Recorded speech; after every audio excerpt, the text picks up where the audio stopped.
Welcome back to the Transform Your Mind to Transform Your Life, the podcast. This is an episode of 5-Minute Fridays with Coach Myrna. And today I want to teach on the topic, your focus determines your actions. Are you aware that you have an emotional home? Your emotional home is the emotion you return to when life events happen. For example, have you ever been fired from a job? What was your emotional response? Was it fear that you will be homeless? Was it hope that you will find a better job? Was it gratitude? Now you could do what you really love. Science shows that our emotions have a home, and we always go home. Tony Robbins tells the story often about one Thanksgiving when he was 11 years old. His stepfather had just lost his job, and they were eating saltine crackers and butter for dinner when there was a knock on the door, and a man was there with a basket of food and a turkey in a dish. His father was not grateful for the food at all. He told the man at the door, "We don't accept charity," and tried to shut the door in the man's face. But the man put his foot in the door and responded that it was not charity and he was just the delivery driver. Tony said his father took the food without saying thanks and slammed the door in the man's face. So what you focus on is your emotional home. The meaning that you give life events determines the actions you take. Tony's father focused on the fact that he could not provide for his family. The meaning he attached to that was that he was a failure. His actions were to leave his family. Tony, on the other hand, had a totally different response to this life event. His emotional home became gratitude because on that day, he was glad that they had food and he felt gratitude. The meaning that he gave it was that strangers cared, that some stranger that he didn't even want credit would show up and give someone that needed food. And it changed his life.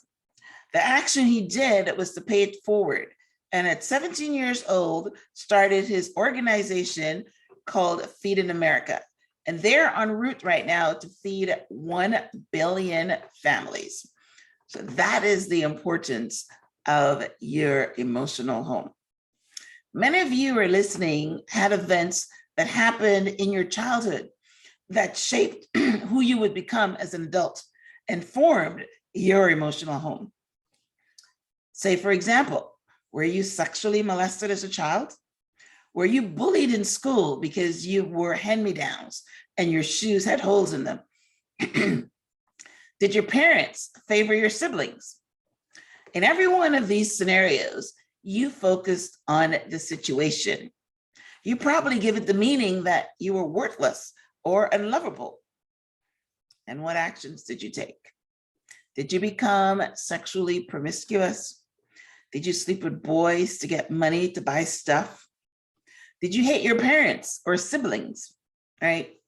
The emotion that came from the meaning affect our actions, and our emotions you return to when you are hurt.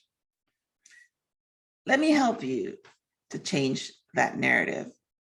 You have to deliberately draw a line in the sand and change it. It takes work. Can you use your story to help others? Sometimes that's why God gives you a test, so that you can have a testimony.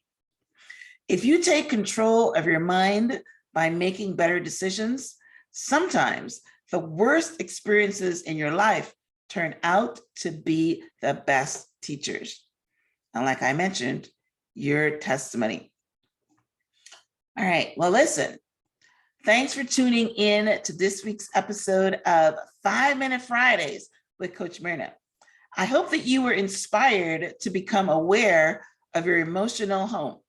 And if you become aware of it and it's not gratitude or joy or peace or any one of those good emotions, then change it, right? Change it. You have the ability to change it. Just do the work. I hope that you're inspired today. Hope to see you right back here next week for the next episode of 5 Minute Fridays with Coach Myrna. Until then, namaste.